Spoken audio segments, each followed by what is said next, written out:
साहब पूछ रहे हैं कि क्या सुजलॉन और आईआरबी लेने लायक सिचुएशन में है? सुरलान अगर बहुत लॉन्ग टर्म इन्वेस्टर हैं तो फिर ये जो जोन है, सपोर्ट जोन, गैप जोन 55.24 53, इस जोन में एक्यूमुलेट कर सकते हैं। अगर ट्रेडर है तो फिलहाल अवॉइड कीजिए, क्योंकि ट्रेडर के लिए 60 रुपए के ऊपर ही कोई बाइंग का इंटरेस्ट बनेगा। आईआरबी मेरे को डेड काउंटर लगता है।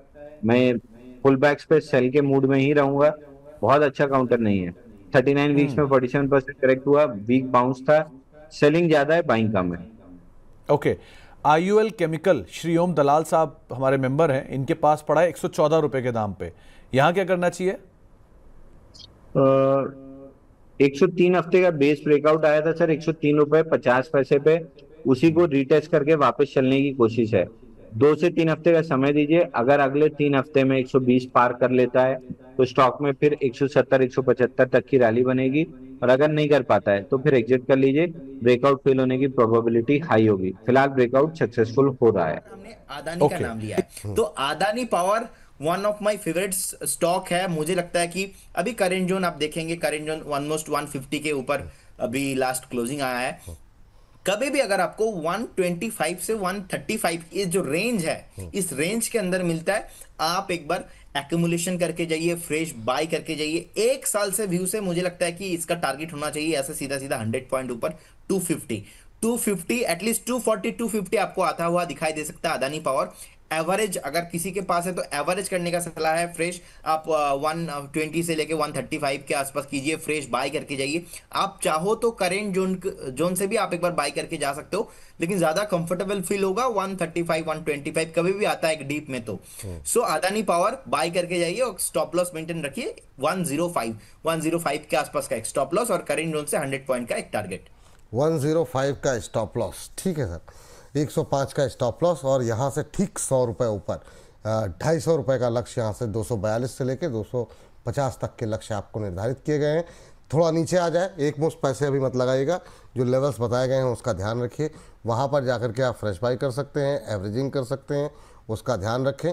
सर थोड़ी बहुत खरीदारी करंट लेवल पे कर सकते हैं क्या कल के बाजार में भी, या अभी नीचे आने का वेट करें? जी जी। देखिए पॉसिबल है, अगर आप मोमेंटम को ट्रेड करना चाहते हो तो आप बाय करके जाइए, कोई इशू नहीं है। लेकिन जहां पे हम वैल्यू इन्वेस्टिंग की बात कर रहे हैं और एक साल का व्यू, मुझे लगता है कि थोड़ा देख के आप वेट करके बाय कीजिए, कोई भी प्रॉब्लम नहीं। ठीक, तो थोड़ा सा आप चाहें थोड़ा बहुत खरीदारी कर सकते हैं, क्योंकि एक अच्छी तेजी आज गई है। मतलब और अदानी में तो बिल्कुल फायर मतलब हुआ पड़ा है और क्रॉस द मतलब कोई कंपनी उठा लीजिए आप, धुआंधार रैली देखने को मिली कल के सेशन में। और मुझे लगता है कि अशोक लेलैंड एक ऐसा काउंटर है सर, वाह। अभी ये भागा नहीं है। और जितनी भी आप देखेंगे जीएसटी का इफेक्ट इसमें भी होने वाला है, और बहुत सब कुछ ऑलमोस्ट मारुति आप देखेंगे, अदर्स जितने भी सिमिलर स्पेस से जितने भी काउंटर से सब कुछ भाग भाग चुका है। अशोक लेलैंड अभी भागा नहीं है। 130 के ऊपर ही इसमें ब्रेकआउट आया है। इसमें करेंट जोन से ना एक बार मिनिमम 30% 30% पोटेंशियल मैं देख रहा हूं। नेक्स्ट मैक्सिमम 12 से 15 मंथ का व्यू है, थोड़ा एक साल से ज्यादा भी लग सकता है 15 मंथ्स, लेकिन मैं देख रहा हूँ करेंट जोन से 30% का एक अपसाइड, जिस तरीके का लास्ट कुछ सालों से एक प्रॉमिसिंग रिटर्न इन्वेस्टर्स को दिया है। और ओवरऑल देखेंगे फंडामेंटल भी बढ़िया है, 3,400 करोड़ के ऊपर पैट भी पोस्ट किया था। प्रॉफिट ग्रोथ भी आप देखेंगे ऑलमोस्ट 27% के अराउंड है। सो अभी के लिए मुझे लगता है कि करेंट जोन से 140 141 के आसपास चल रहा है, बाई करना चाहिए। और इसका टारगेट होगा ऑलमोस्ट 195 रहेगा फर्स्ट टारगेट, और सेकंड टारगेट रहेगा ऑलमोस्ट 235 एंड 190 दोनों टारगेट के लिए मुझे लगता है कि अशोक लेलैंड को करेंट जोन से बाय करना चाहिए। एक स्टॉप लॉस जरूर मेंटेन करके जाइए। स्टॉप लॉस होगा यहाँ पे ऑलमोस्ट 98 के अराउंड आपको एक स्टॉप लॉस मेंटेन करके चलना है। 98 रुपये का स्टॉप लॉस, 195 235 रुपये तक के लक्ष्य यहाँ पर देखने को मिल सकते हैं। हाल फिलहाल में बहुत ज़्यादा सवाल आ रहे हैं यहाँ पर अशोक लेलैंड को लेकर के। लोगों का अब रुझान यहाँ पर काफ़ी बढ़ रहा है। ये भी बात सही है कि उस यहाँ पर उस तरह की रिकवरी, इस तरह की रैली नहीं आई है, हालांकि तब भी लोअर लेवल से रिकवर तो हुआ है। तो यहाँ पे संभावनाएं काफ़ी ज़्यादा हैं।